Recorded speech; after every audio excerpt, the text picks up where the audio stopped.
ये देखो, एक ग्वाला जा रहा है अपनी गायों के साथ।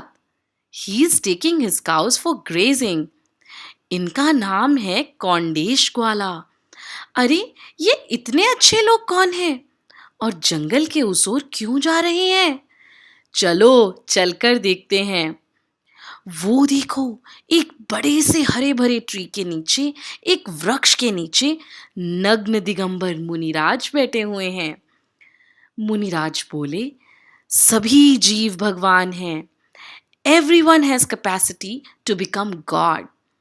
अगर सब स्वयं को, अपने आप को पहचान लें तो सभी सुखी होंगे, कोई दुखी नहीं रहेगा। ये बात कौंडेश ग्वाला को समझ नहीं आई। वो सोचने लगा, क्या क्या मैं सिली मूर्ख ग्वाला भी भगवान बन सकता हूं? कैसे? ये सोचते सोचते वो घर वापस चला गया। कुछ दिनों के बाद वो वापस उसी जगह आया जहां मुनिराज बैठे हुए थे। वहां देखा तो पूरा जंगल जल चुका था। सब तरफ देखने लगा और उसने देखा कि सिर्फ एक पेड़ ही बचा है। ये तो अभी भी हरा भरा है। अरे, याद आया, ये तो वही पेड़ है ना जहां बैठकर मुनिराज उपदेश दे रहे थे। वहां पेड़ के नीचे उसे एक ताड़पत्र पर लिखा हुआ ग्रंथ मिला। बहुत पहले के टाइम पर पेपर नहीं होता था। Everything was written on dried leaves of a palm tree. उसे ही ताड़पत्र कहते हैं। ग्वाले को लगा कि अवश्य ही कोई बहुत स्पेशल और महान ग्रंथ है ये, जो इसके ऊपर का ट्री नहीं जला और वो अभी भी हरा भरा है। उसके मन में उस ग्रंथ के लिए बहुत रिस्पेक्ट आ गई और वो बहुत श्रद्धा से उस ग्रंथ को अपने घर ले आया और रोज उसकी पूजा विनय करने लगा। एक दिन उसे वही मुनिराज दिखाई दिए। ग्वाले का रोम रोम पुलकित हो गया। उसने सोचा कि क्यों ना मैं वो ग्रंथ इन्हीं को भेंट कर दूं, रिटर्न कर दूं, जिससे उनका ज्ञान बढ़ेगा और सबका कल्याण होगा। तो वो ग्वाला भाग कर उन मुनिराज के पास गया और बड़े ही ग्रैटिट्यूड के साथ उसने मुनिराज को वो ताड़पत्र वाला ग्रंथ एक्सेप्ट करने के लिए रिक्वेस्ट की। मुनिराज ने उसे बहुत आशीर्वाद दिया और कहा, you will soon find a way to your soul. तुम्हें आत्मज्ञान होगा और तुम्हें हजारों वर्षों तक लोग याद रखेंगे। People will remember your contribution for years to come. मुनिराज के उपदेश से कौंडेश ग्वाले का जीवन बदल गया। अगले भव में, नेक्स्ट बर्थ में, he was born in a very rich family in a city named कौंडकुंदपुर. His name was Padmanandi in this birth. उनके माता पिता बचपन से ही उन्हें आत्मा को प्योर करने वाले भजन और लोरियां सुनाते थे। पद्मनंदी बचपन से ही बहुत इंटेलिजेंट थे।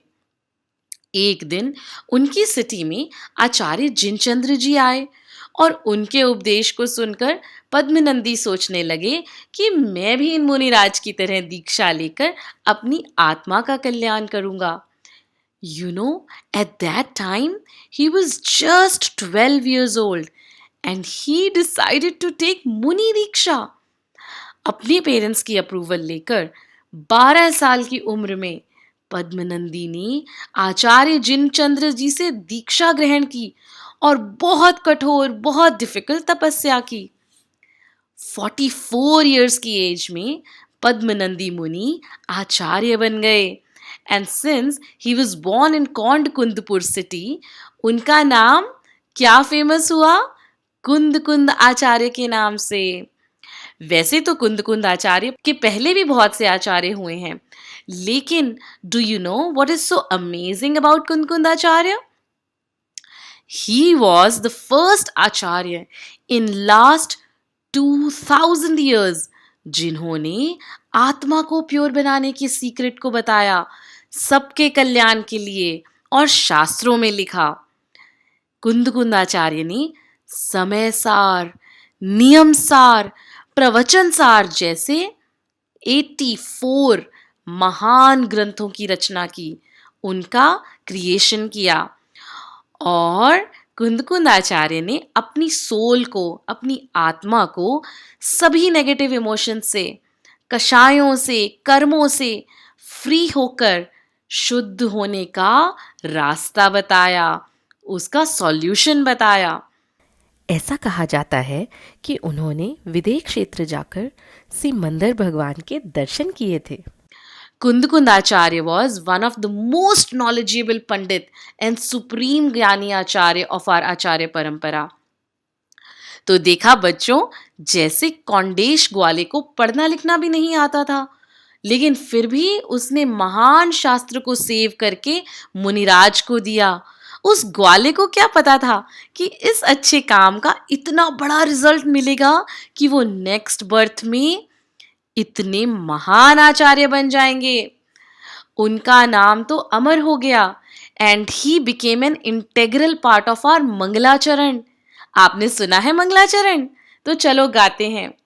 मंगलम भगवान वीरो मंगलम गौतमो गणी मंगलम कुंद कुंदाद्यो जैन धर्मोस्तु मंगलम। जय जिनेन्द्र।